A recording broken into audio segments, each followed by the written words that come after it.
Welcome to Foothills Christian Church. If you don't know me, just call me Doug. I'm glad to be here. I've been here over 25 years, and it is a joy to be here. And I would like to welcome everybody who might be visiting for the first time. Maybe you're watching online doing church at home, or maybe here on campus. And I just like to point out, I think you found something special. Over the last year, we have found that because of COVID and everything is that, shallow living just doesn't really work for people. And we need real answers to real questions, specifically why you're here on the face of this planet. And does your life have any value or meaning at all to it? And so we're a place that encourages you to ask questions. We encourage you to think because we want you to own your own faith. We're not here to give you another religion. We want you to find and discover your faith in Jesus Christ and begin to grow it strong. So grab a hold of it, test it, dig into it, strengthen it, know why you believe what you believe, and the foundation on what it means to be a human being and where the meaning and purpose of your life comes from. Now, we're in a series called Faith and Science, and the reason why we're in this series is because oftentimes one of the biggest challenges to what it means to be a human being comes from an ideology, a faith-based system, and it's often called naturalism, or it might be called scientific materialism, secular humanism. Commonly, they all fall under one umbrella called atheism, meaning there is no God. And they use science to do it. And so we're going to talk about today how they use science to further their ideology instead of keeping science purely science. A couple stories of some people that I know personally, things that happened to them over the years. Back in the late 80s, there was a guy named Matt, and he was in the engineering program at Arizona State University. And he had a professor in his structural engineering class who loved to denigrate and put down anybody who believes in the Bible and religious people and Christians in particular. Boy, he did not like Christians at all. On his off time, he ran kind of this atheistic think tank out there. He's really into that. And so each week at some point in the lectures, they were in a big lecture hall, one of those 400-seat tiered ones, with the big rows, and they have the big boards down front and the cameras and all that kind of stuff. And so and one particular day, he got really nasty, and he's saying all these nasty things, and he said towards the end of his discussion, he said, you know what? I think anybody who, believes in the Bible and is a Christian is a world-class beep hole. But he said the real word right there. And so he had had enough. So Matt, he gets up, stands up, he's halfway up. He puts his books in his backpack. He zips them up real slowly. He's real dramatic about it. He puts his backpack on, and he walks down the front instead of out the back, walks across the front. Everybody's like, what's going on? And then finally, the professor just sitting there, he's kind of smug, and he says, what do you think you're doing? He looks back, and he says, I'm going to go read my book on how to be a world-class bleep hole because I don't want to end up being like you. And out the door he went. I was like, you go get him, Tiger. I could tell you about a gal I knew. She was she was a fun gal. And what was interesting about her is she's wicked smart. But she is, don't ever speak in the past tense. She's a beautiful gal. She's a cheerleader in high school, and she was, real fun and gregarious, and she was in a philosophy class, and her professor, she was in there with like 800 freshmen or whatever, and the philosophy guy started one of the classes off, and he says, I want everybody who believes that the Bible is true to stand up, okay? And so all these people stood up, like 90% of the class, and then what he did is he just started to criticize and tear down everything about the Bible and religious people and faith people and all this kind of stuff. And so people started to sit down, So a few people sat down. Then I know a bunch of other people, they probably sat down because they think there's no way in heaven I'm going to pass this class if I don't sit down. We call that authoritarianism, by the way.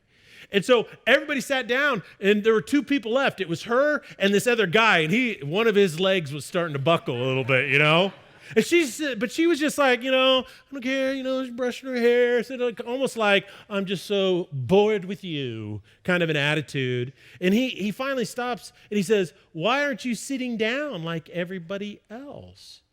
And she had a really unique answer. She says, well, it doesn't surprise me that you don't believe any of it's true. She goes, you may not know this, but the Bible is a love letter written from a father to his children.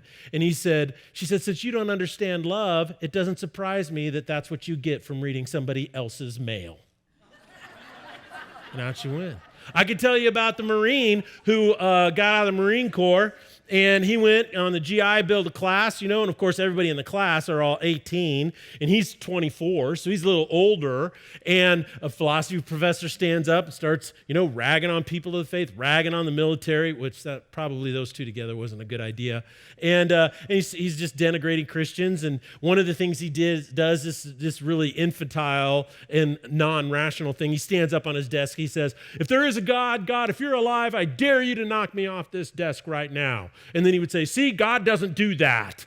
So this Marine, he's done this for years, got away with this. Marine gets up, walks down there, and just goes, bam, and knocks him right off the thing.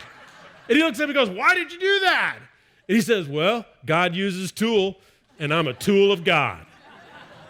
I could go on and on and on about these stories because they're so often happen. And if you are going to be going to university, or you have a son or daughter going to university, or you have grandkids that are going to university, I guarantee they will have a story of their own very similar to this. Now, why does this stuff go on? Well, the reason why is because in universities, it's the primary place in which scientific materialists, atheists, naturalists, secular humanists recruit.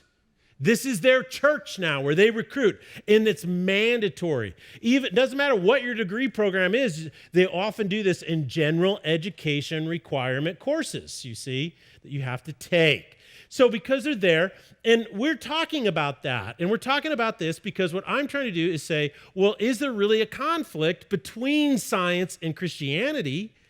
Or is it something else going on? And it is something else going on. I kind of showed you that the actual structure of what's happening is these three circles. And the first one in the center is science. And science is a discipline of thought, right? It is a process in which you discover facts that can be confirmed through experimentation about the universe in which we live. Now, what's interesting is we've passed on the surface facts, right? Now, a lot of the facts that we're looking at are in quantum mechanics, with stuff that's so small, it's so theoretical. They built a gabillion-dollar accelerator in Lucerne, Switzerland, so they can smash things in that you can't even see into other things that you can't see, and then they think about, theoretically, what might happen and then prove whether the theory is right. Or very, very massive things like black holes and the bending of time and gravity.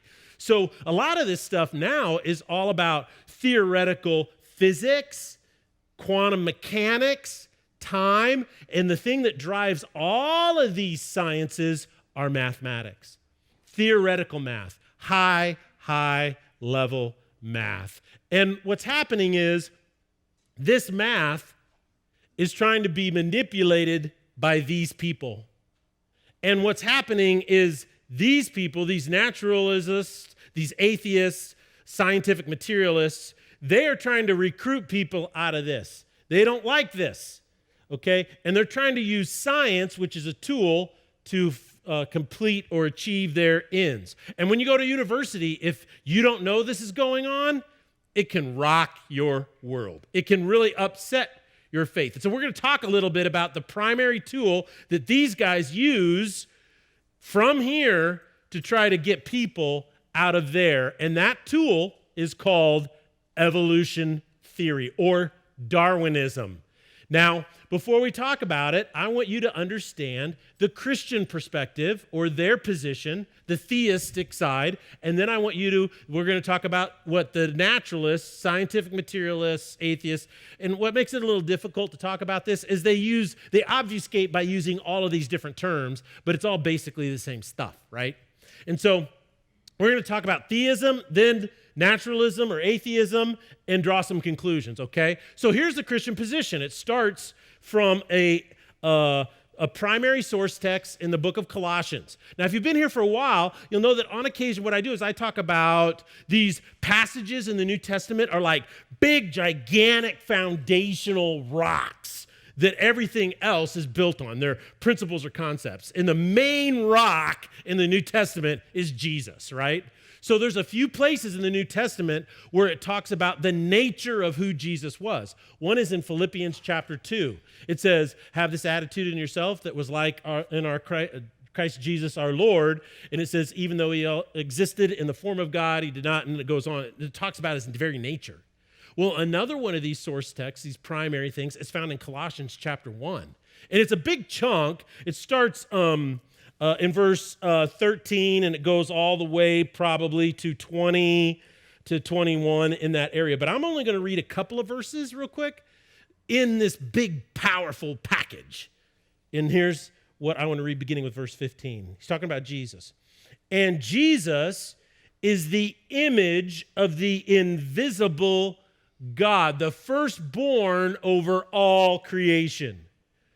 For by him or in him, that preposition can be by or in when you interpret it from the Greek. For in him all things were created. So all things references the material universe in which we live. Okay? The NIV says all things in heaven and on earth. And the way they defined heaven was everything beyond, okay, the earth. It says whether they be visible or invisible, whether thrones or dominions or rulers or authorities. All things have been created through him or by him and for him. Then the last verse I'm going to read is 17, which says this, and Jesus, or he, is preeminent. He is before all things. So Paul is saying to the Colossians that Jesus was preeminent before the Big Bang, which started space and time in this reality in which we live. And then he says, and in him all things hold together. So just think for a moment, if you're reading this passage of Scripture, when you're first, in the first and second century, when it was illegal to be a Christian, and so not a lot of people believed in Jesus and who he was. But let's just say a few centuries go by, bunches of centuries go by, and everybody around you has accepted this as true. They're followers. Some are good, some are not so good, some are on the fence, but pretty much everybody kind of agrees. So you go back and you read this verse, and then you start thinking some new things about it. Instead of just trying to convince people, oh, Jesus is real as opposed to Zeus, or Apollo, what you're doing is you're saying, what does this mean now for the world in which we live? And this is when these people came up with this notion. And this is the basic premise. These people who wrote this lived with Jesus. They ate with Jesus. They slept with Jesus. They smelled Jesus. And so guess what? If God were to become human, then maybe the natural world we live in isn't evil or bad. Now you see, this is really interesting because ancient Greek philosophy, Socrates, Plato, Aristotle, a bunch of others, Aristippus, and the list goes on and on and on, Epicurus, they all believed that there was this ideal spiritual realm, and then the physical realm was just like a poor shadow of it, It was like your shadow on the street is just like a two-dimensional thing, with no color. And so they didn't really like it that much. It wasn't that big a deal. And if you wanted to pursue truth, you kind of had to get rid of it or not ignore it. These guys come along and go, wait a second, was it Jesus material?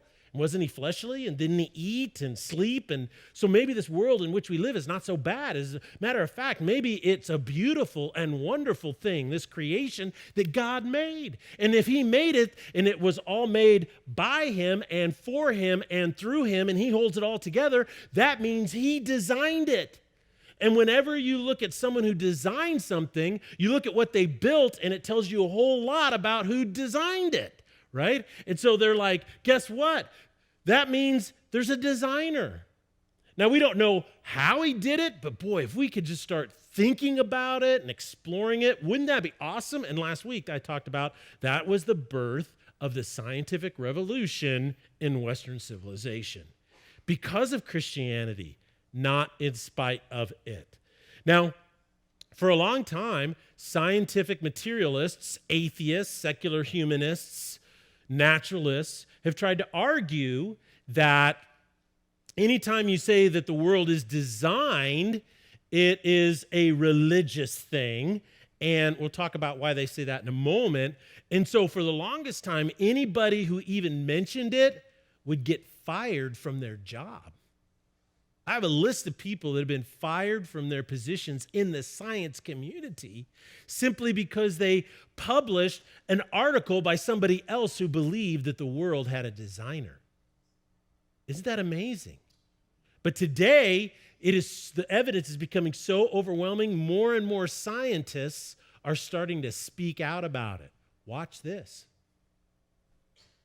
As a scientist, microbiologist, biochemist, as a geologist, neuroscientist, physician, biologist, and an engineer, I think there is overwhelming evidence for intelligent design in nature. I see intelligent design in the history of life, in the genetic code of life, in the molecular machines inside our cells, in the complexity of life, in the information embedded in living things, in the operation of the human brain, in the features of the human body, in the chicken and egg causal circularity of life. As a mathematician, I see great evidence of purpose in the universe. As a molecular biologist, I see evidence for design everywhere I look, pretty much. Nature is incomprehensible without inference to purpose and to intelligent design.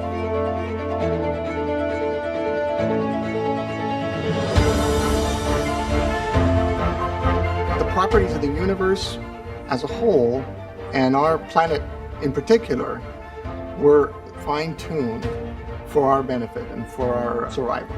In my view, the fossil evidence clearly points towards intelligent design. I see life as designed because when I look at life at the molecular level, I see exquisite engineering.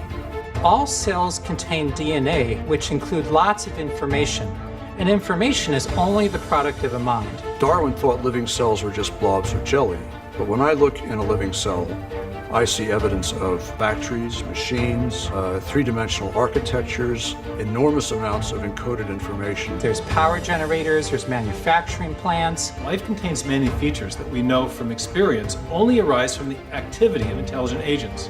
The genetic code is like a software program. It's like somebody would have had to be a coder, would have had to form this particular genetic code.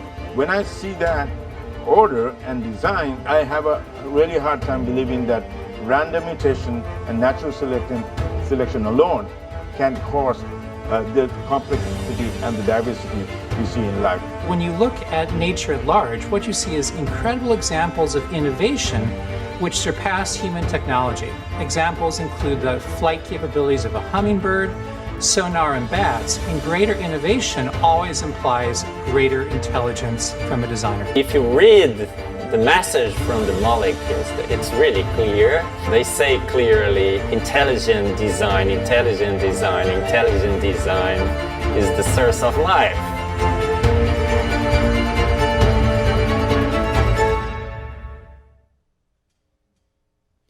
So the question now becomes, if more and more scientists are buying it, and it's predominantly driven by theoretical mathematicians, is why are atheists, why are scientific materialists, naturalists, secular humanists so opposed to this notion that maybe the world was designed, and it was designed perfectly for human life?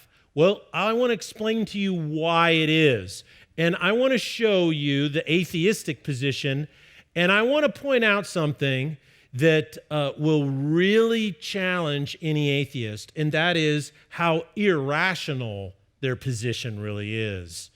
And here's what it is. The material universe, this is premise one, material universe is all that exists. There's nothing beyond the material universe. There's no spirit, there's no spiritual dimension, there's none of these other types of things. Einstein even postulated that human beings, because the universe is material, are all predetermined in every decision that they make. There's no freedom of will. Of course, Heisenberg came along and challenged that with his uncertainty principle.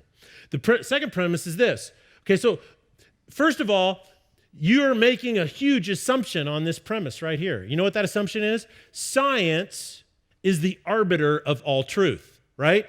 But last week we talked about there's a whole boatload of things that science doesn't prove. And some of the things that science doesn't prove, first and foremost, are things like mathematics and logic. Science cannot prove that those things exist. It's interesting. Science can't prove consciousness. Science can't prove love, morality, or any of the virtues. And so what's really fascinating is that, well, how do you know those things exist? Well, you know they exist through history. You know that they exist through logic. You know they exist through philosophy and metaphysics and all these other disciplines. Of course, scientific materialists reject all those disciplines. They don't believe. They don't believe in philosophy or logic. And they'll argue with me when I say that. But let me point out that their behavior is proof enough. The material universe is all that exists is an unprovable scientific postulate. So that is not rational. Number two, this is what's interesting. The probability that it developed into what we have today through evolution exists. Okay? So this is interesting. They're not saying we have proven beyond a shadow of a doubt that it has. All we're saying is the probability that it could happen exists. Therefore, it proves there is no God. And I look at that and I read that and I go, my 5-year-old would argue that way. There's no logic to it. Every premise is irrefutable. And where's the logical flow? There's no logical flow to that at all. Syllogisms and logic are critical, and they need to be simple and elegant. Here's a classic one from Philosophy 101, and that is that all human beings die. Okay, is that a provable premise? Yes. Socrates is a human being. Is that a provable premise? Yes. Therefore, the conclusion is Socrates must die. See, that's simple flow of logic. That makes perfect sense. Here's one, let me try it this way. You're single, okay? And you're thinking you'd like to get, how about a boyfriend, ladies, right? Okay? A boyfriend is good. All boys are dumb. Therefore, my boyfriend must be dumb. You don't like that one? Okay. We could do one with cats. No, I won't go there. That would be a real problem for me. But no, I'm trying to just point out the insipid irrationality of this. And yet the leading atheists today who try to use atheism and science to prove that God doesn't exist use this argument all the time. It just makes zero sense. Case in point, I want to show you a couple of things that are out there that are very popular, New York Times bestsellers. Number one is this. It's called The Grand Design, all right, written by Stephen Hawking. He is the theoretical physicist at Cambridge University. He's very popular. They made a movie about his life. And Leonard Mlodinov, who's a Russian, and he is I believe, a physicist in California. And they wrote this book together called The Grand Design. And in the book, they immediately claim right off the top that cosmology has proven there is no God. There's no designer of the universe. They then go on to say, the reason we know this is because philosophy as a discipline is dead, which I always find really kind of funny, because philosophy is just simply the notion of how you know something is true or false. So they say, well, we're not going to test our theory to be true or false. We're just going to say philosophy's dead. And then what they do is they turn around and try to make a whole bunch of philosophical statements about why they're right. It's like, what are you doing?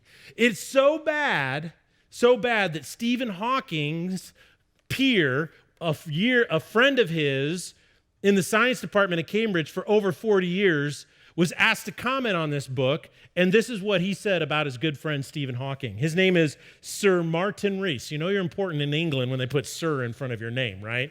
Sir Martin Rees, Institute of Astronomy of Cambridge and the Astronomer Royal of Great Britain, said this about Hawking and Mladanov's book.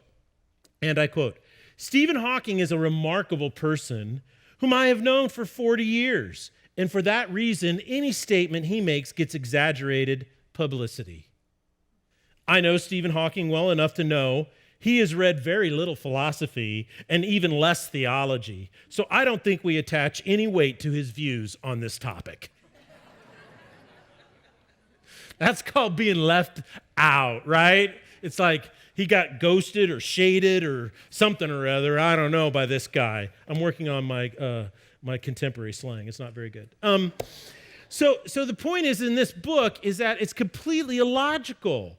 And the problem is somebody who doesn't think for themselves will read that book and go, well, he says cosmology proves there is no God, so there must not be. Well, I have to believe it because all the culture says it's true, right? And this is where my mom used to say to me all the time, well, if everybody jumped off a cliff, would you jump off too?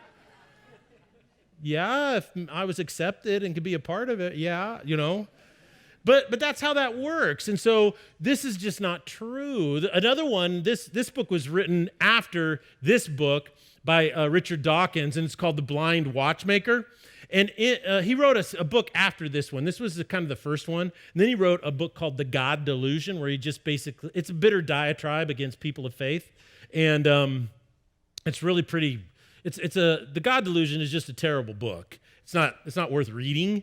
But this book is actually a pretty good book, I think. It really tried to contribute to the notion. But some of the things he did well, his conclusions, though, were interesting nonetheless. And this is what he wrote in this book about scientific materialism and evolution. All appearances to the contrary, the only watchmaker in nature is the blind forces of physics, albeit deployed in a very special way. Now, he included that little phrase there because theoretical mathematicians are all starting to just tear his position apart because they're saying the math on how perfect this universe has to be in order to support life is unbelievable, okay? One of the things they teach as a mathematician, he says, look, if you take 1 or 10 to the 28th power, that means it has 28 zeros after it, right? He says if you change just one of those things at that level of probability, zero life. And that number is so big and so massive, you can't even process it in your house. It's so big, our government can't even spend that amount of money. You know it's big then, don't you? But he says, look, a true watchmaker has foresight. He designs his cogs and his springs and their inner connections with a future purpose in his mind's eye. Natural selection is blind. The automatic process Darwin discovered, and which we now know is the explanation for the existence and purposeful form of all life, has no purpose in mind. That's very important. There is no purpose to your life. There's no purpose to life at all. It has no mind, so you have no mind. It has no mind's eye, so you have no sense of any future for your life or the material world or life on this planet. It has nothing like that. Listen to this. It does not plan for the future. It has no vision. It has no foresight. It has no sight at all. If it can be said to play the role of watchmaker in nature, it is the blind watchmaker. Now, you see what he's saying is that if this is all that exists, and this means it's all blind, there's no mind, there's no purpose, there's no intent, that actually has ramifications that many people forget about. Now, I want to back up here and give you a little context, and that is that over the last 50 years, every single one of us in American society has been trained to be a postmodern deconstructionist. We actually just think that way naturally. You go to buy some food, in the fridge or at Winco or Albertsons or Fred Meyer or whatever, and you're going through and you're looking at it. It might be bacon or something. You look at the bacon pack, and I don't know about you guys, but when I look at the bacon pack, I want that little window in there because I want to see how much white and how much red stuff's in that bacon.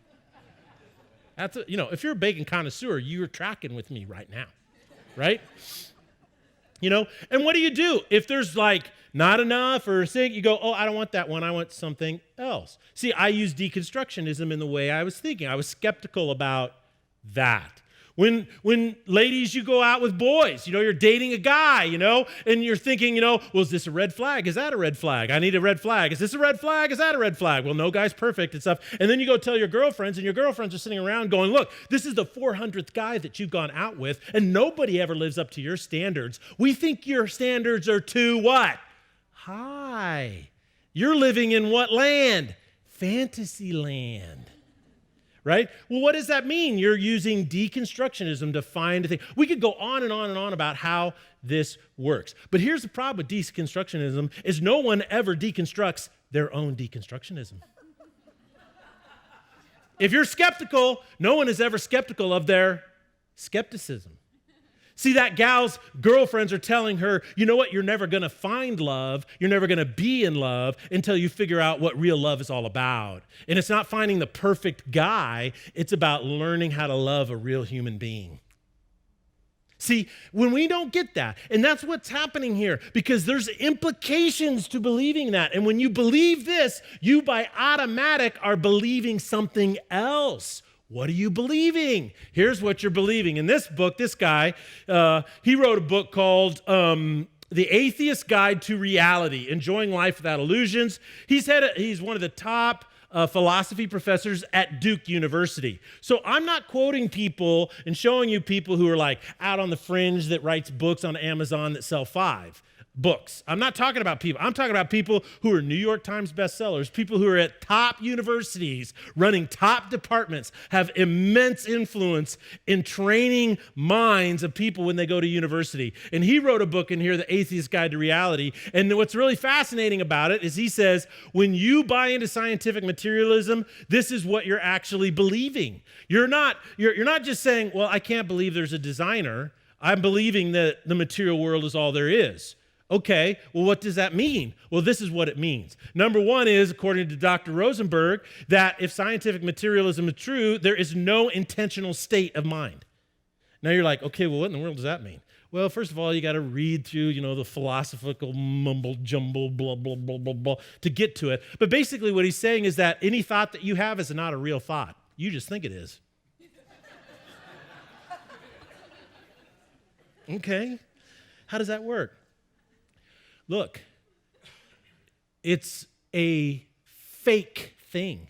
Your thoughts in your brain are fake. They don't really exist because there's no intentional thought. All there's happening are synapses down neural pathways that are happening in your brain that have been formed over your life. So guess what? If scientific materialism is true, then no thoughts are real. There's only one problem with his conclusion or when he says that. I'm thinking about what you're saying right now. Isn't that a refutation of your point? You see, if scientific naturalism is true, then thoughts aren't true, but that statement is something you have to think about. See how illogical this gets so quick? If scientific materialism is true, according to him, then no sentence has meaning, because if there's no intentional thoughts, then there's no meaning in the words that we use. Now, on a practical level, you see this all the time in our culture today. Words that used to mean one thing are now meaning something else. And now we've got words that are so twisted and upside down, it's like, I have no idea what you're talking about, because what you think these words means don't mean what this is controversial, but I'll say it anyway. If you go out and you're breaking windows and burning down buildings, I call that a riot. That's what I call that, right? My idea of when you don't like something, you paint your message on a card and you stand there and yell at people, well, that's fine. But those are two different things. And so that's what's happening in our world each and every day. The whole notion is, well, what's a male and what's a female? We've twisted words so much because of this type of ideology in our universities that we can't even say what that is anymore without being fired from your job. See, people who say to me, oh, Pastor, it's so ethereal, it's so theoretical, it doesn't have anything to do with everyday life. Really? Because you're living it right now. And this is where it came from, right here. You see, if scientific materialism is true, then no sentence has meaning. But the fact that you say no sentence has meaning is a meaningful sentence. Jeez, give me a break. It's so illogical and so irrational. If scientific materialism is true, then all truth is no different than all falsehood, so it's all meaningless. But that phrase itself is a statement of truth. So it's meaningless. It's like the people who say, well, there is no absolute truth. And it's like, okay, stop. Before we go any further, think about what you just said. You just said there's no absolute truth, which is an absolute statement, which contradicts what you just said. I'm not that smart, but I'm certainly not that dumb to believe that. If scientific materialism is true, then there are no moral objectives or objective duties. That's where we're really seeing it today, is that objective morals and duties don't exist. There's no rational basis for any right or wrong. Here's a famous one. Penn Jillette, the magician, he does this thing. You'll see a lot of young guys get on YouTube. Number one viewer or user of YouTube is men between the ages of 18 and 34. And Penn Jillette does all these things called the Big Think, and he's on there. And what he does is he talks about this. He quotes a theoretical physicist, and this guy says, it's a common quote that's passed around all the time, and it basically goes like this. He says, well, good people do good things, and bad people do bad things. But it takes religion to get good people to do bad things. And his point is that religion is the basis that gets people who are good to do bad things. Of course, when you actually think about what he said, you realize how overwhelmingly stupid it is. So even though he has a lot of degrees after his name, I think he's not very smart. Because the bottom line is that it's atheism and the lack of faith and the lack of belief in a God that brought us the most horrific body count and the death of human beings in all of history combined, and that's called the 20th century. It started in the Bolshevik Revolution with Stalin, and then after that Lenin came along, and in the process, Lenin starved to death in the 30s over 20 million Ukrainians because he didn't like them. Ukraine was the breadbasket of all Soviet Russia. They produced enough food to feed everybody. And so what he did is he went in and he took all their food, took all of it, took it away, and then let them starve to death over a year period. Over 20 million people. In World War II, there was Adolf Hitler, who was an atheist. He was a fascist. He was a nationalist. He killed over 15 million people in concentration camps. Over 7 million of them were Jews, simply because they were Jewish. Mao Zedong and the Cultural Revolution, they don't even know in the 50s and 60s, but they believe it's somewhere between 30 million and 70 million Chinese people killed during the Cultural Revolution. Khmer Rouge killed half of their population of Cambodia, 3 million people out of 6 million people. They call it the killing fields. You see, atheism loves to point out some of the flaws of religion, which I say there's many, and I even talked about that last week about religious superstition and how that's bad for science. But what they're really doing, though, in that what this guy is saying is completely ignorant of history. Because the bottom line is that all it takes is the religion of no God to wreak the most horrific thing you could ever imagine on the human race. And that's exactly what history has taught us. You see, if scientific materialism is true, then in the end, nothing is true. And when nothing is true, that makes everything, even the most horrific things, possible. So what are my conclusions today that I'd like you to take? And that is this. Number one is atheism is not good for science. Atheism destroys science because at its core, it believes that everything that makes you a human being, the thing that gives you a soul, that gives your life meaning and purpose and hope and love, all that stuff, none of that exists. So why study it? Why study something that makes no difference? Atheism destroys scientific inquiry. It destroys innovation. It destroys advancement. Why? Because it bleeds the motivation and inspiration out of it. There's no design. There's no wonderful new thing to discover that's going to make the world a better place because the world and the people in it is irrelevant. There's no purpose and there is no meaning. So my friend, what I would like you to do in your conversations is not believe when you talk to other people, or if you're talking to a child or a grandchild, is don't allow them to believe the world when the world says that there is no rational basis for your faith. Say, the most irrational thing is the belief that there is no God. Do not believe the world when it says to you that evolution proves there is no God. Now, it's interesting. Notice how I didn't do a comparison about evolution and creationism today. Because if you're a Christian, evolution could be true or not be true. It doesn't really matter. It doesn't matter. There's a lot of really great Christian people that believe that was the tool God used to create. He's the designer, and that's a tool he used to design. There's a lot of other people say, no, it doesn't fit. There's so many holes in it. Mathematically, it's this foggy room that doesn't make any sense. There's no clarity of definition, and those people are right too. But my point is that it doesn't matter because whether God did it or not and how he did it is irrelevant to whether God created it and whether we believe he is the objective truth that brings our life meaning and purpose. It's a scientific materialist who has to live or die on its truth. And so all you have to do is point out, use his tactic against him and be a little deconstructionist. Just point out one flaw and you've won. My friends, the reason I'm doing this and the reason I do this is not because it's something I think about, and so I like to torture you with the crazy thoughts that run through my head all the time. Isn't that what being a good pastor is about? No, I'm joking. That's a joke. It's not a joke that I am weird in my thinking. That's not a joke. Ask Pastor Harv, he'll confirm that. But I think really why I'm doing this is because at its core, when you strip it all away, the most important thing is that you do not need a religion, you need a faith.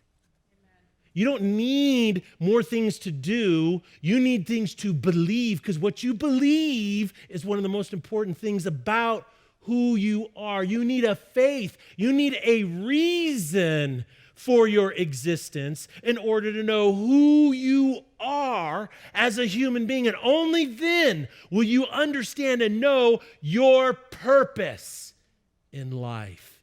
And that's what I want from you, or for you, is that you can discover who you're meant to be and why your life matters. So never, ever let anybody talk you out of the veracity and the rationality of your faith in Jesus Christ, because it is the only truth that can only bring you knowledge of who you are and why you're here. Let's listen. In the beginning, God created the heavens and the earth. God spoke and things came into existence. He breathed life into the dust and created humanity in his image. God knows you and made you. If you want to know him and pursue him, please take the next step. Start by downloading our booklet, How to Connect to Jesus, which gives you a step-by-step process to pursue a relationship with him. If you're interested in committing to Christ through baptism, please text FH Baptism to 97,000. If you need someone to pray over you or with you, please text FH Prayer to 97,000 and someone will connect with you to intercede with God on your behalf. And if you're new, text FHNEW to 97,000 so that we can help you discover all the opportunities the body of Christ has for you. Embrace the benefits of community by joining a small group, and invest in the people around you by pursuing biblical discipleship. You can find a list of groups at foothills.org/groups. Lastly, download the FH app and subscribe to our YouTube channel so you never miss out on the blessings of being part of the Foothills community. For those at home, please take time to consider what you've heard today by going over the discussion questions. If you're on campus, please stand for the closing blessing. Father, I just thank you for people who want to know you. They want to grow. They want to be strong. They want to be courageous. They want to know, God, what's really going on in this world, what they can pray about it and think about it. They're really concerned, God, about their families. They're concerned about their marriages. They're concerned about finding a soulmate, God. And I believe that when we follow you and we know you, what you do is you teach us who we are, where we're going, and that opens up levels of courage and confidence and just focus and clarity of who we are and where we're going in this world, and that is something we can't live without anymore. Thank you, God, for